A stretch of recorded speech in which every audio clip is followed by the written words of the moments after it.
Hey, everybody, this is Greg. Before we get to today's episode, which was really fun, I just wanted to give you a heads up that we had some connectivity problems, and you're going to notice the audio quality change part way through the episode, but it's totally worth hanging in there for. Okay.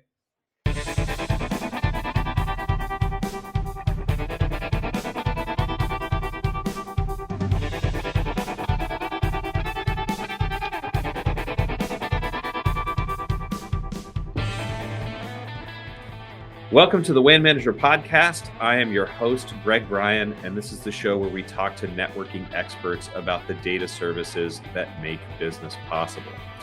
So a topic that comes up often on the show and is certainly top of mind for anyone who's likely listening to this show is the general trend of the WAN moving away from private networks like MPLS and towards reliance on public internet, and kind of weighing the costs and benefits of that change. So although it's certainly always been the case that WAN managers need to stay on top of global internet performance for managing a global network, outages and whatnot have always been important. I think it's increasingly crucial in the internet first WAN era that we find ourselves in to understand what's happening out there in the world of internet. So to dive deeply into this topic and how global events, whether they're natural or human caused, might impact the internet and performance, I am very pleased to welcome the veritable leading expert on this topic, Doug Madory, who is Director of Internet Analysis at Kentik. Welcome, Doug. Hey, glad to be here. Yeah, so Doug, you've become the sort of go-to guy in the press for internet outages and performance interruptions. I want to see if maybe you could take us through how you got to be that guy through your history of starting in the U.S. Air Force, going through Renaissance, and now up to what you're doing at Kentik. Um, yeah, so let's see. There certainly wasn't a plan. I to some extent, a little bit It never fell into is, right? this. The best things are Yeah. just what happens, right? Yeah. So let's see. I'll try to briefly recap. I did my undergrad at the University of Virginia on a ROTC scholarship to pay for school, and after that, I went into the U.S. Air Force as a communications officer, and I was probably there. So my degree was in computer engineering, but I would say the first assignment I had that was at the Information Warfare Center in San Antonio, Texas, Mhm. was where I got into networking quite a bit, and I kind of felt like um, this was uh, this was fun, and this is something I could spend a lot of time doing. And I did a good job at that job, and then got rewarded with a command position. I was in charge of uh, a uh, a tactical communications unit of 55 enlisted guys. That's 24 in charge of all Wow. these people. And then we And were, tactical means you were out there in the stuff, right? yes, Yeah. so for the Air Force, there's a lot of, in the communications world, there's a lot of what they call fixed comm, which means this is like the base IT shop. And actually, that Mhm, for mhm, people who want to just have a career in tech, that's often where you want to try to go. mhm. The other side is tactical comm, where you are on the hook to deploy somewhere at a moment's notice, and you've Right. got completely different equipment that's in green transit cases. You're going to be loaded onto a plane and dropped somewhere, and it's much more like being in the army than Right, uh, right. the the chair force, as Yeah, sometimes that's the right. Air Force gets Uh, derisively referred to. But so I spent 3 years as uh, an officer in a unit that was deployable. In the end, we ended up going to Iraq, and we set up the long range radar and air control communications infrastructure in 2003, 2004, mhm. initially in Baghdad, and then in Balad when they relocated the air base there. Anyway, but that was my introduction to uh, understanding, trying to work in the space of networking. I decided I wanted to stay in the technical space, and I was kind of on a career path for senior Mhm. officership. Figured I worked enough with senior officers to know that that's probably not what I wanted. It's You good for wanted them, but to I stay in just one place for one thing, right? Yeah. well, yeah, Yeah. actually I don't mind the moving so much. Uh, Yeah, it's the more leadership you're doing, the less you're hands on Right. doing Right. technical stuff, and that's super satisfying. I spent a lot of time, trying to get good at that, and that's what I wanted to get back to. So I went back to graduate school, and then a couple of uh, steps later, I start with a startup called Renesis. That was Hmm. just a small company that was in town, and kind of by accident got connected with them. That one of the founders was a social friend of my advisor at graduate school at Dartmouth, and Hmm. reached out to him. And then I got there, and I was like, "Wow, this is really neat!" I had no idea such a thing existed. I never would have Yeah. sat out, and so the Renesis group was collecting BGP data, doing analysis on it, and basically they would collect data from telecoms around the world, process it, try to figure out the insights out of it, and then sell those insights back to the people who gave us the data. Hmm. Yeah, I With was going to say, with a I method. remember Renesis from those days. I mean, you guys have always been kind of we're adjacent to what we were doing at TeleGeography. I've never worked on our global internet geography product, but enough, running into folks from Renesis at conferences and whatnot, it seemed pretty closely aligned It was and always similar to there what was we were always doing. a very Yeah, there's a very friendly relationship between telegeography yeah, and Renesis, because they're co-opetition. both. Yeah, yeah, yeah, Yeah, I mean, we were very yeah. complimentary, Hmm. and then so my counterparts were like Alan Malden and Tim Strong are Right, still there. I exactly. run into these guys at conferences, and it's fun to talk to other people who really geek out on the space, but in from their perspective, it's different than my Right. perspective. You Hmm. guys cover different things, and so at times there was actually some discussions between the companies of would Yeah, one how acquire would we the other. cross over? Yeah, exactly. Was there some way to co-sell? There was like we actually had meetings to try to figure out like, gosh, we're so complementary. Is there Hmm. some way that we can kind of work together? And in the end, those things are hard to pull off, and Yeah. it just wasn't. There wasn't a easy way to Hmm. do it that everybody felt good about. And in the meantime, we just remained the best of friends through the Right. years, and Yeah. yeah, I'm still in touch with Tim and Alan quite a bit.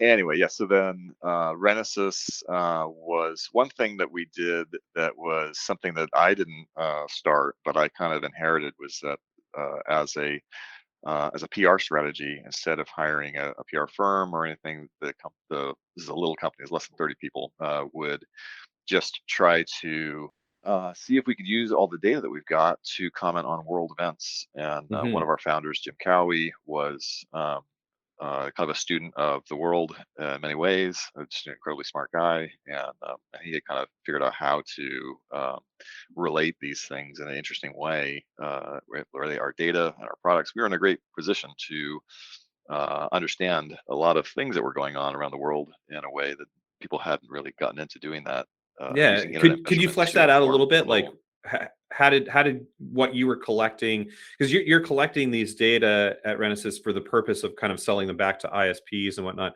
How does that translate into something that you can then sort of explain to the lay population about what's going on with the internet?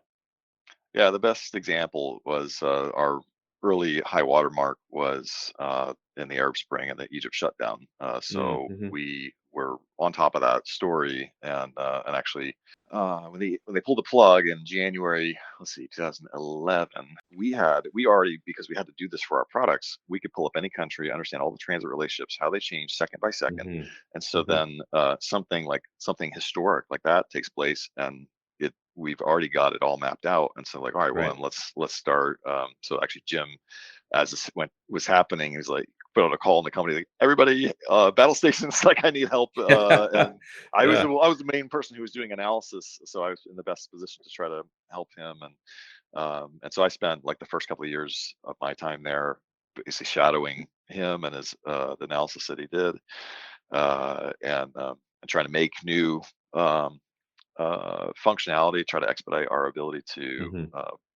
understand some sort of event. But we had to improve upon.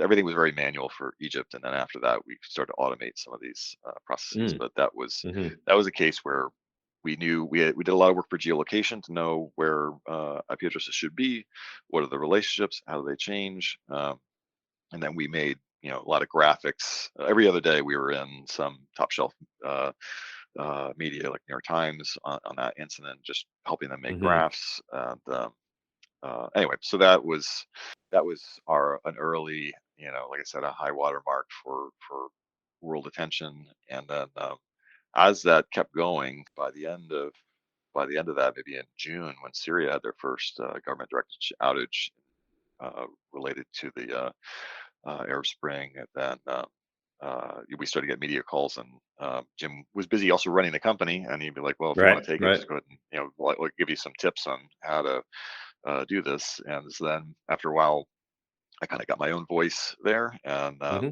and I will always be grateful that he was always very generous to share the limelight. I mean, it was Right. his company.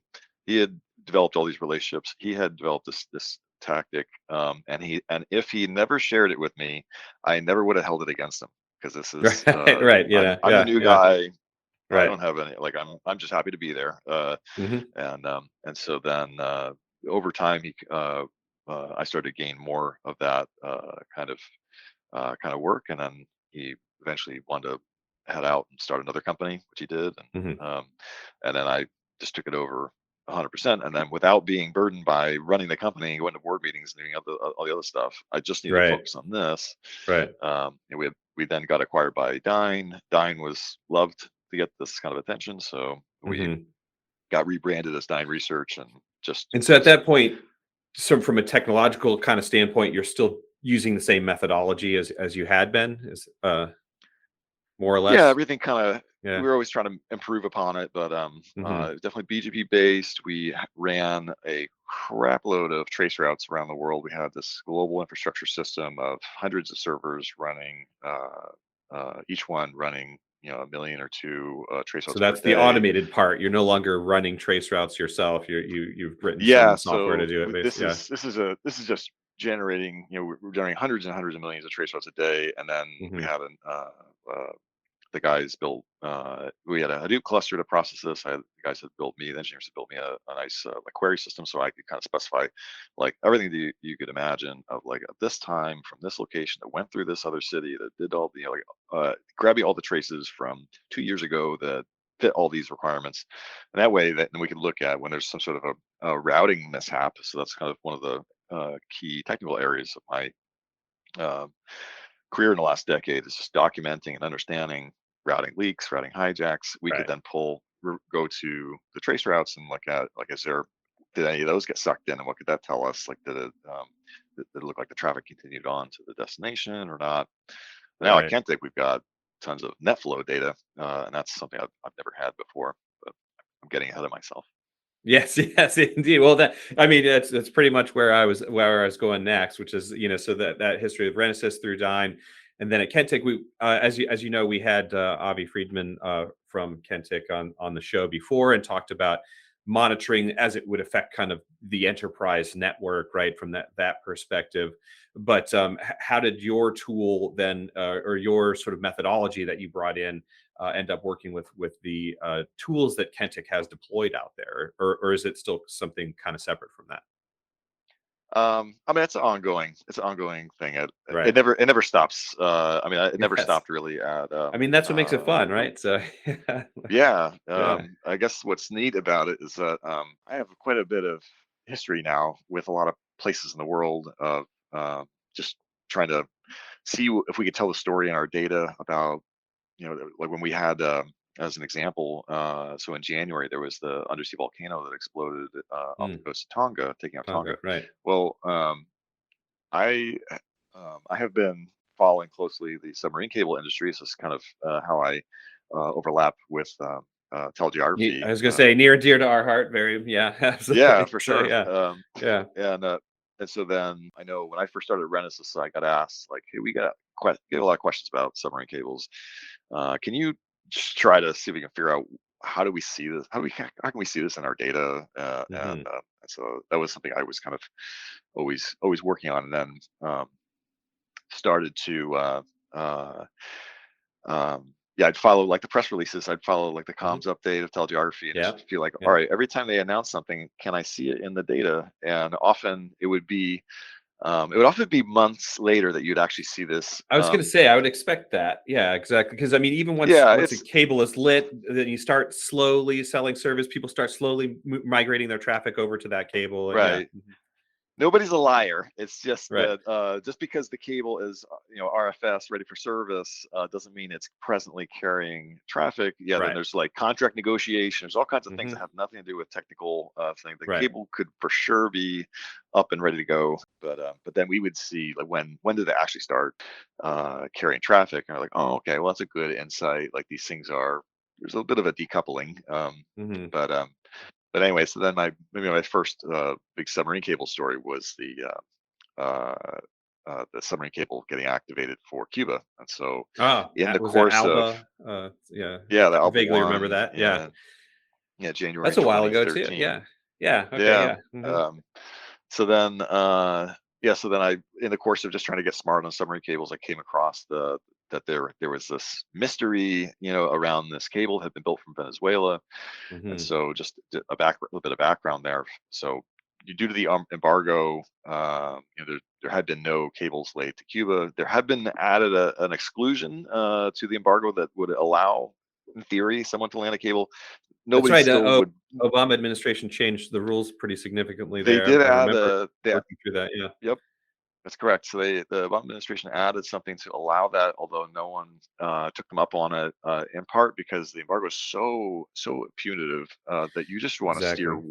Yeah, way clear of that, yeah. and the Team of market's not lawyers worth. there. Yeah, exactly. It's not worth it. Yeah, I'm Yeah. sure there's yeah, there's risk managers saying like, you know what, it's just don't even worry about it. Like Mhm. it may be allowed, but you just want to stay away from this. Anyway, so the Venezuelan government allied with the Cuban government said, we're going to save you guys because they were completely reliant on satellite, like geostationary Right. satellite. So the problems there are, the latency is super high, the capacity is very low, the cost is usually pretty Cost. high. Yeah, Like it's absolutely. everything's bad if your country's reliant on geostationary satellite for all of its communication. So the Venezuelan government said, "Well, we'll put up the money. We'll build a cable." They hired Alcatel, came over, built a cable from the coast of Venezuela to Cuba, and then they said it was done. And then for Which 2 years, geographically makes no sense whatsoever. You know, like they're yeah, I mean that's also 100 miles from Napa, the Americas, like the biggest IX for the whole of the Southern Americas. Yes, yeah, I mean, on top of that, it's yeah. also so Cuba is a very long east-west Right. country, like hundreds of miles. I think people don't always appreciate just how big, how long that place is. And so Hmm. so Havana's on one end, on the west end, the western side, and on the coast Right. facing the Florida. Right. That's where most people live. The Right. submarine cable landed on the opposite end of the entire island at Siboney Beach, Yeah. and so that anyway, so then that ended up being I came to learn after a trip to Cuba, meeting the project manager who did this, that was part of what led to the delay. But anyway, they built the cable. Hmm. It became this subject of fascination for the cottage industry of Cuba watchers, and I just kind of stumbled into this story. I was like, "Oh, that's kind Right. of interesting. I wonder if I could figure out that when this cable comes active." And then Right. I ran across the blog of Larry Press, who's a professor out in California, who was writing about this. And I guess long story short, I set something up in one of our tools. I'm like, all right, well, if there's some new transit into Cuba, send me an email, and Right. I'll check it out. And I didn't get that until like I think it was like 18 months later that Oh email. wow. It Yeah. was a long time later. I got an email. It was like, oh, Telefonica is a new transit provider for Texas. I'm like, wow, like that's not a satellite provider necessarily. Hmm. And maybe I'll check it out. The latencies had to be shorter, and it ended up being a big story. And then the Cuban government actually confirmed it, which was kind of wild. But uh, anyway, so that was my first foray into telling submarine cable stories with our data. Right. Yeah. But anyway, I brought this up because of Tonga. So then, like any kind of announcement, again, I'm following Hmm. TeleGeography to learn of these announcements. And Tonga, made when they were getting their submarine cable, I was following that story as well and trying to see could I see when this came active. And sure enough, I'd spotted it when it came active. Could pinpoint the exact second of the day that Hmm. service switched over from geostationary satellite to submarine cable because the latencies are it's a dramatic improvement. Um, Anyway, so I was familiar with the background of the cable, and so then Right. when there was this undersea volcano that knocked out the island's communications. Yeah, then I was like, oh, I know a little about this. Hmm. Written about it. I think I spoke about it at presentations in the past. Yeah. So anyway, so I've on some of these, having been around for a while, I've uh, I've touched on quite a few stories in different countries over the years. Yeah, well, I mean, that brings me to, it's not very often on the WAN Manager podcast. We have kind of a laser beam focus of a theme on this show. It's not very often we get to talk about like what's literally going on in the world right now. But I take it you've probably had a lot to do over the past few weeks here. We're recording this at the end of March, so it's been about a month since Russia got disconnected from various ISPs, and obviously physical infrastructure is down in Ukraine. What have you been seeing there, and has that brought you back into the real media as opposed to this insider baseball kind of stuff here? Yeah, I prefer this stuff. I prefer this stuff. yeah, yeah. So don't sell Me yourself too. Here short. I'm doing it right. Yeah, Yeah, so, this is the kind of thing yeah, I listen to. yeah. But anyway, yeah. So the last month has been pretty busy for me. Like normally there's Mhm. something, like let's say Tonga in January. There's some press around that, Yeah, and man. then What a year so uh, far. Yeah. but then a month might go by. There's nothing. I've got other work to Right, do. We've got right. some things I do here at Kentik, and so then the Russian invasion of Ukraine has been a kind of nonstop. It's a big global story, and lots of global One where implications the here. internet is really playing like a central role. I mean, obviously it's 2022, so you'd expect that anyway. But that has really been kind of front and center for a lot of like the mainstream stories about the event, the wars. It's Absolutely. I mean, fascinating. you said it. I think that's something that has been a bit of a theme over the last couple of weeks. I mean, I'm doing a little bit of the play-by-play of outages. I'm not trying to keep up with Hmm. every one of them. We have so Right. many data. I can't. I'm one guy. I got other things to do. I can That's only do right. Yeah. try to pick out. I try to I pick out know that some feeling that are well. important. Yeah. Yeah. Yeah. So, but it is a theme that there's questions around like, oh, why did Russia not target, or maybe they targeted and they were ineffective of taking out all the communications of Ukraine. Hmm. And Hmm. it's true that the Ukrainian internet is a whole lot more resilient than Cuba or North Korea or something tiny. I mean, this is a European Right. nation with a lot of fiber backbone And between all the cities and stuff. terrestrial is, submarine cables Yeah, are they've got focused plenty in a of. very specific place. It's easy to take those out, but terrestrial is much more diffuse. Yeah, So, I mean, I would say it's not infinite. I mean, if of someone, course, of if they course. Yeah. really were dedicated to run some sort of op to try to take out, core fiber lines, like, Yeah. yeah, I guess Or eventually to you'd find all the central offices. That can't be that hard, right? yeah, So, take them out. yeah. So it's not Not to give them impossible, but ideas, but it's yeah, right. I that's mean, it. people have already thought of, I'm sure, but anyway, the service has been up, and that's been I think a defining aspect of this conflict because Yeah, absolutely. you've got President Zelensky recording Right. videos that you're seen around the world, and coalescing the West and the rest of the world in support of their defense of their country. Um, Hmm. and then you've got reporters in country that are just using mobile networks and their iPhones to record do their reporting. There's a lot of reports that the Russian military as well is dependent on the Ukrainian infrastructure. Hmm. So, I mean, I don't have a way to confirm that part. I'm just reading that like everyone You else. can't do deep packet inspection and see what has Russian sort of headers or whatever. Right? So, yeah. Yeah, Yeah. no, that's not what we do. Yeah. But There's yeah, someone probably in DC where I am doing that right probably now. actually that's somebody's project. I'm Yeah, sure that's yeah, somebody's job. yeah, They're having a meeting right now about doing that yes, kind of thing. That's not at yeah. all. I don't want to give everybody the wrong impression. That's Right. not You're at just all seeing what we do. traffic. You don't know what it is. Yeah, yeah. We say net flow. I don't even see the traffic, right? So I just know Right, right, records of right. this many bits went from here A to B. I don't Hmm. we don't know what was included inside that or anything. But Right. uh, and anyway, so then yeah, I would say there's been lots of outages. There's the city of Mariupol that's been under siege. That their service has been uh, completely out for almost the Hmm. entire month. Um, but for the most part, the country's stayed online, and it's been an important maybe I don't know if it's a footnote or something more than that. It's an important aspect Yeah, of yeah. I mean, this seems like more conflict. than a footnote. Yeah, absolutely. But now, since it's a newsworthy kind of item, what do you think Starlink or Skynet, as I like to call them, played any real role in that? I mean, I don't know that you can see that, but presume their traffic's going to IXs in Europe, right? So, or ultimately, it might be something that you can at least see whether there's additional net flow where they're pointing their Leos, right? So, What's tricky is the answer is kind of no. I don't have mhm. visibility into Starlink. So this is a closed system. If you have a dish at your Ah, house, gotcha. either here Hmm. or in Ukraine, then it's just going to be in the pool of Right. Starlink traffic, and they're not.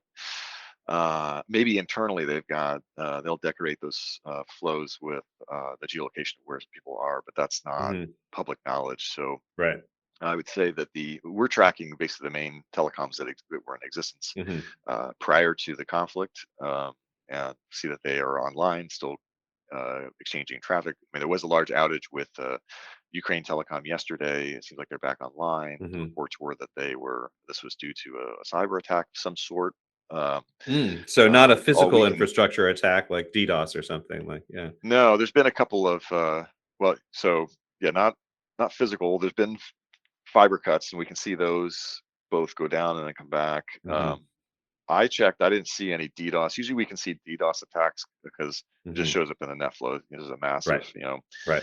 flood of Influx. traffic. Yeah. It won't be hard to find in the kind of data that we have. I didn't see any DDoS attacks. I Hmm. mean, that still leaves open a million and one possible Right. things that could fit Right. under cyber Right. attack. I don't know if they'll ever get um, more detailed in their explanation. Hmm. But there's been a couple Hmm. of those. I think Triolon was another national fixed broadband provider that claimed that they had been attacked. There was some sort of cyber attack. I think in each case, the provider claimed that they were taking the services down themselves to remediate and bringing it back up. Again, all we can see is them going offline and coming back Right, and getting right. some time. Whatever is actually happening on the ground is opaque to you, but you just see the effects of that, right? Yes. Yeah. Uh, but then, so then the other side of this conflict is Russia, which is also experiencing lots of stuff as a consequence of the conflict. Right. You Driven had by the ISPs, driven by the part that I know is driven by ISPs or backbone providers. Is there anything else? Like, Yeah, so let me address that one because that one's kind of a became a kind of a funky story hmm. because so this is the backbone provider. So story came out. We had caught wind of a few weeks ago that Cogent had sent emails out to many of their telecom customers in Russia saying your service is getting cut tomorrow. Here's the Mm. instructions for returning equipment, and like that, like this Wow. is the end, and pretty It's an severe. And unusual move historically, definitely. yeah, So, yeah. and Yeah. kind of started off in light of the invasion. I think there was Hmm. some question of like uh, maybe they are not going to be able to get paid anymore. So A there's genuine concern, uh, right? yeah, Yeah. so Yeah. service is over, and now so that seemed I. I'm not aware. I've been doing this for a little while. There's been wars in the time that I've been doing this, and I haven't heard of a backbone provider just electing to Hmm. just cut off all its customers in the country Yeah. at that scale. And Right. anyway, so that was newsworthy. We kind of coordinated with the Washington Post a little bit on that story, and then the CEO of Cogent gave an interview to the Washington Post to confirm it, give the rationale, and then say some of the customers may ask for more time to disconnect. We saw a couple Hmm. of disconnections, and then it kind of stopped. And one of the Interesting. companies, Hmm. Vion, aka Vimpelcom, aka Beeline, that had been Hmm. cut off on that by that deadline, came back the following week. I guess my understanding is that they worked out a way to get paid out of their parent company based out of Amsterdam.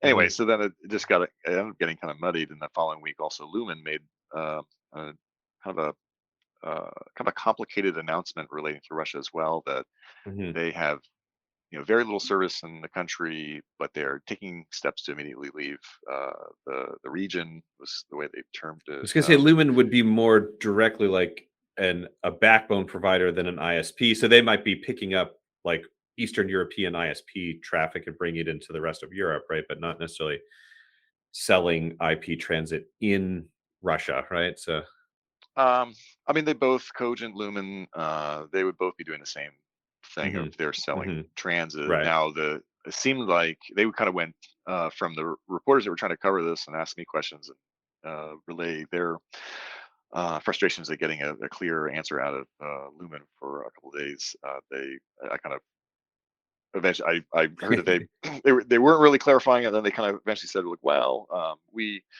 never really were providing service in Russia. We were Right. providing service Right. in Gotcha. Frankfurt, and then they were taking it to hmm Russia, and that's not new. That's been the case for many years. And so then the announcement Exactly. was like, "Well, I'm leaving this country that I never was actually doing anything in." Yeah. It's, Kind of a it's weird. Anyway, so it almost a way to ended up get in the being, papers. Right? So, yeah. Yeah. I guess Yeah. I don't, So because I yeah. mean, then all the reporting kind of got confused as a result, where hmm it was hard to understand what it is they were doing, and they weren't trying to clarify it. Anyway, so the there is now the impression that these two companies left Russia. It is not the case. They're still there. Gotcha. And, hmm there's been a couple of disconnections from Cogent, and but then they stopped disconnecting Russian customers. So your guess is as good as mine as far as like hmm what went on to arrest that um, initiative. Yeah.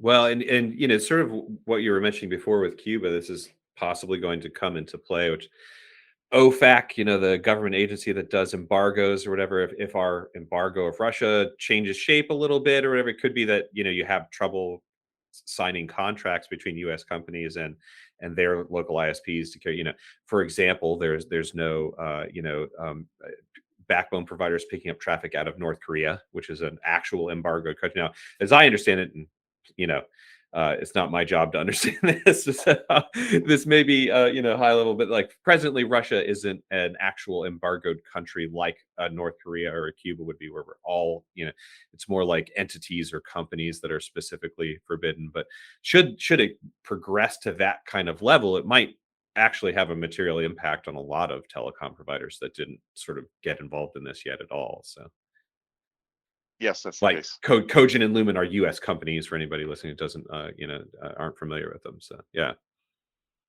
they might have just been anticipating something like that. Who knows? Or their lawyers might have gotten scared, or that's always a possibility, right? Yeah, I mean, Yeah, I would add that there really wasn't anyone clamoring for them to do that right. so it was kind of a surprise when we heard about it, and then ended up not really happening. So anyway, Right. so that's one aspect. Hey folks, this is Charles And Lizzie. from TeleGeography. We have a quick aside before we get back to the show. Are you hiring in the WAN space? It seems like everyone's either looking for their new position or they're trying to desperately hire for their department right now. That's right. And if so, you might want to post your job to WAN Forum. If you haven't checked it out yet, it's a place for those who manage wide area networks and maintain IT infrastructure. I've always found that going to industry-specific job boards tends to have a better success rate and yield a better crop of candidates compared to more general job boards. And that's exactly what we're trying to achieve by adding this new job openings area to the WAN forum. You can see what it's all about at wanforum.com.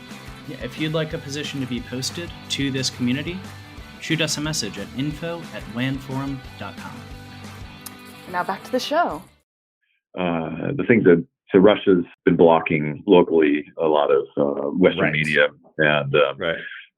censoring that. And from their end, there was and then just yesterday there was a BGP hijack of Twitter. That essentially what happened here is that in Russia, when the government orders some sort of a website or media service blocked.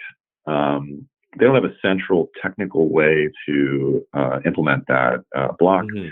So they kind of send the order out to the telecoms. They're on their own to implement it. And so then you get this piecemeal approach where everybody's on their own. There's all kinds of different techniques. And that if someone's interested in more specifics on that, they ought to look at, there was a report by OONI, it's OONI, the Open Observatory for Network Interference group related to the Tor group.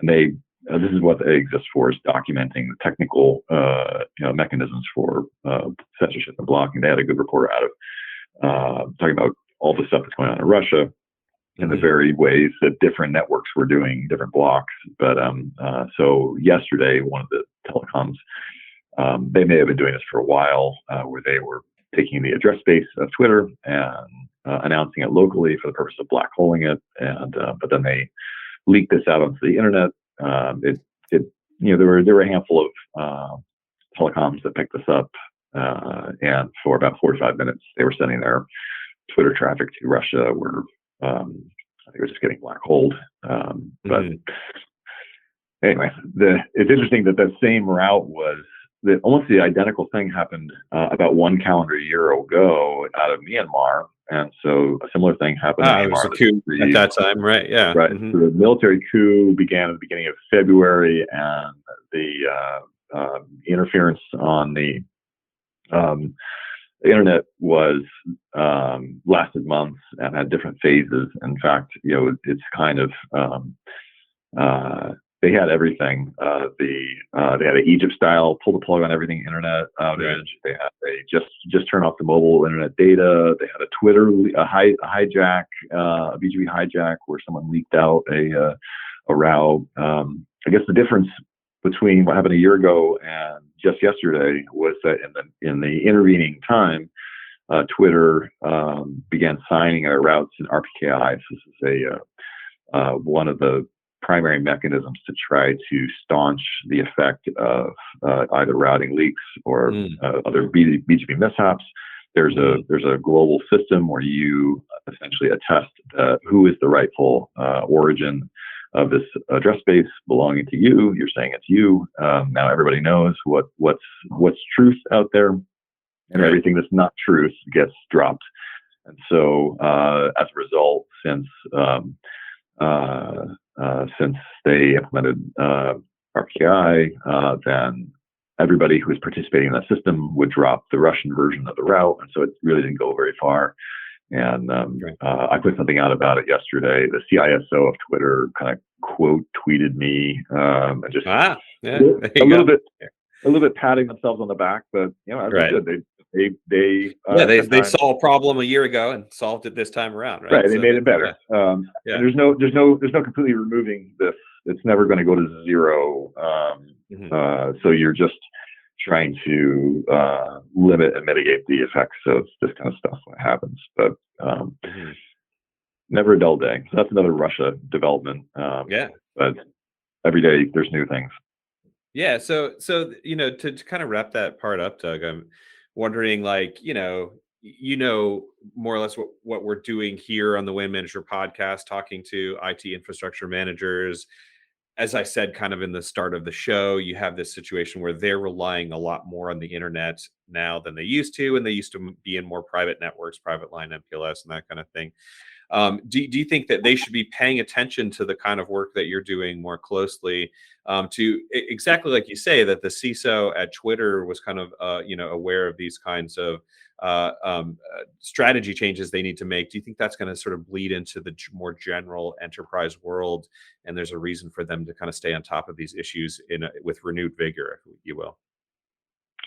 Definitely. So I think we're very familiar with this transition, like you're describing, of going from kind of lease lines to relying on the internet, and then how do you hedge your bets there? And so we had Renesas had a long commercial relationship with a large financial institution that was moving a lot of their connections from lease lines to the internet, and they wanted to know, all right, this is going to save us a huge amount of money, but we want to hedge our bets. Like, what can we do to keep tabs on? Because the internet is not a guaranteed thing. Right. It's a best effort, and usually it works. But so then you'd want to instrument that with monitoring. So I'm a B2B guy. I would definitely plug monitoring your routes, the routes of your business partners and clients that you're sending a lot of traffic with, to ensure that there's not. A lot of times there's just mistakes. I mean, it's not everything's like an evil Hollywood scenario. There's plenty of just bonehead errors that creep up, and someone messed up some routing tables or something like that. Yeah. So yeah. Yep. I guess the other thing that I would encourage anybody listening to this podcast is to, if you haven't already, have your company invest some time in understanding the RPKI system and how you can be a part of it. So there's there's two sides of it. One is like what Twitter did yesterday was, or they had done prior in the intervening time between the last incident and yesterday, was that they had assigned their routes. So basically, they just went into, it's an American company, so ARIN, ARIN, is the Registry of North America. They went into the system and signed up, created ROAs, which are route origin authorizations. Say what is the proper origin for these routes. That enables everyone else on the internet to then enforce the rule that you just made. But if you never do that, no one can help you. So you have to broadcast your route sort of out there into the world.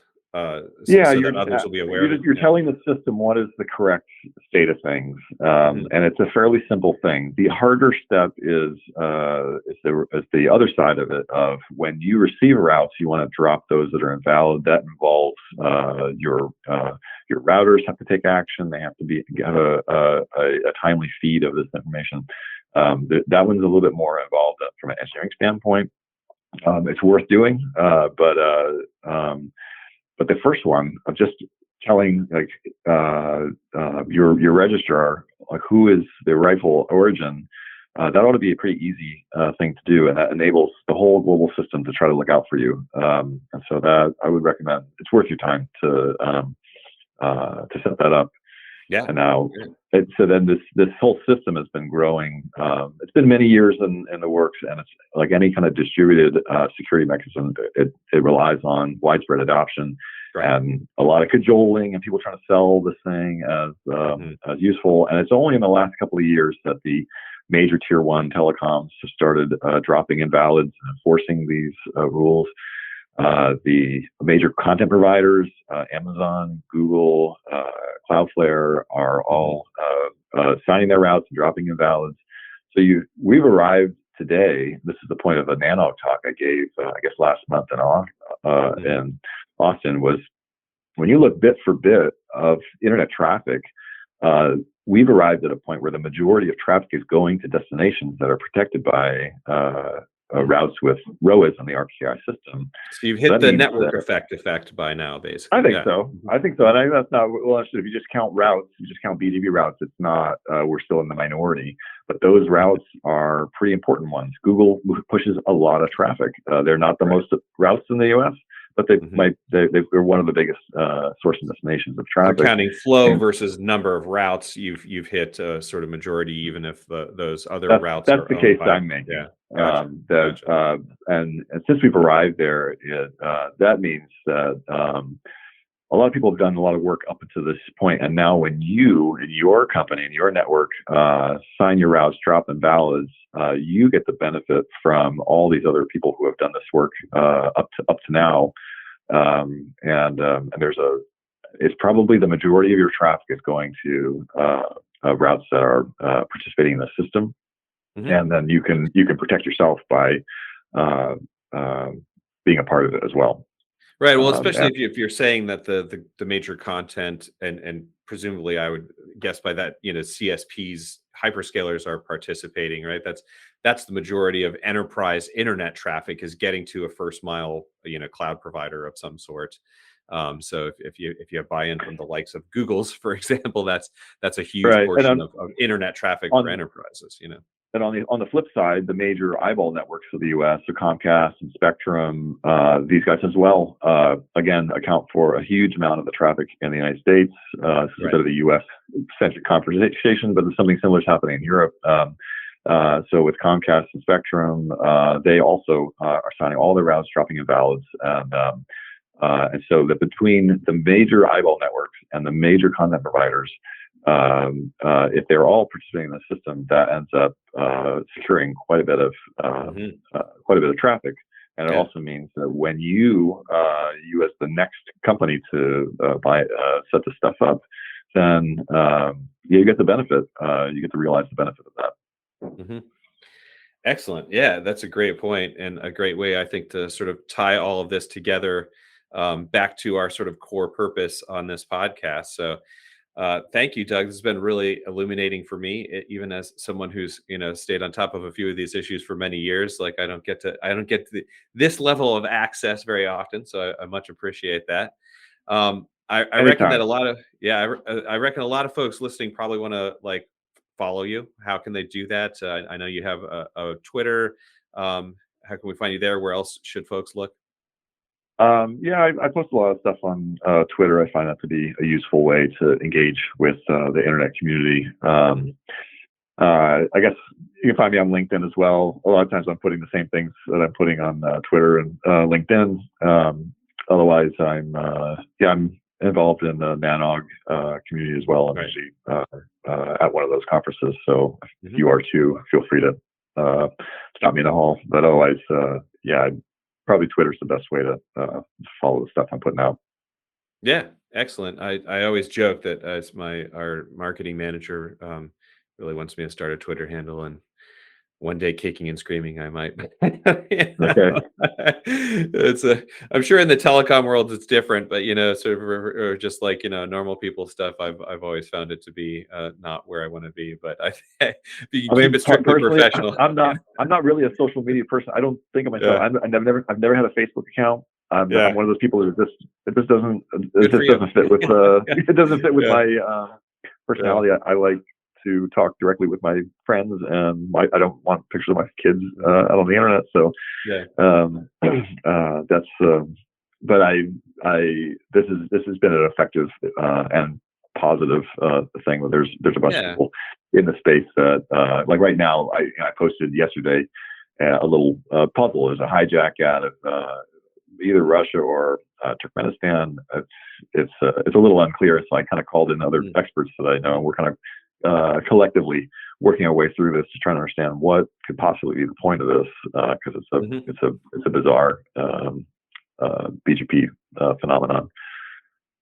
Yeah, well, that's the magic of the internet, from the very infrastructure of it up to much higher up the stack, is that there's a sort of anarchy of people doing things that they want to do, and that ends up working out to solve a lot of problems, right? So it's and then people you can watch and chime in if they've got some ideas, or they can just watch a couple of experts try to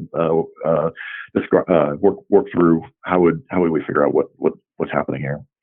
Yeah, absolutely. And it's probably ultimately is a good plug to also say, things like NANOG, and there's all kinds of other sort of network user groups like popping up there on more, sort of regional state bases in the US and whatnot, that worth, again, for those folks in the IT infrastructure kind of world that are getting more heavily into what used to be the sort of territory of more the ISPs and telcos, that they might find interest in participation in those kinds of things, I would think,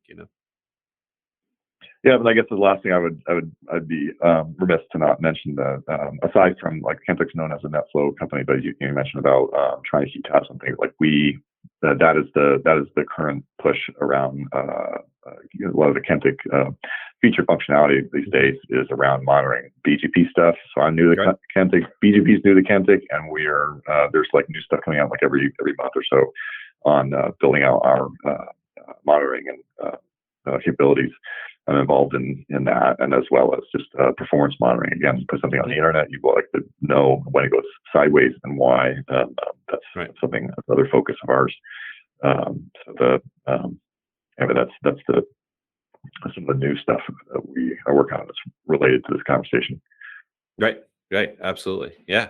Excellent. Well, yeah, this was really great. Thanks so much. And I hope your sort of current events schedule slows down a little bit over the coming months, but it would be great to talk again when there's something else going on. Yeah, I would love that. Excellent. Thanks, Doug. Yep. Take care. See you. Thanks for listening. The WAN Manager podcast comes from the team at TeleGeography. It's edited and produced by Jane Miller, and it's hosted by me, Greg Bryan. I also wrote the theme song that you're listening to right now. To learn more about our data, jump over to telegeography.com. Or if you want to get right into more WAN content like you hear on the show, you can visit TeleGeography's WAN forum at wanforum.com. We've got all of our podcast episodes over there. WAN Manager survey data, and extra analysis pieces. That's all for now. So until next time, WAN enthusiasts,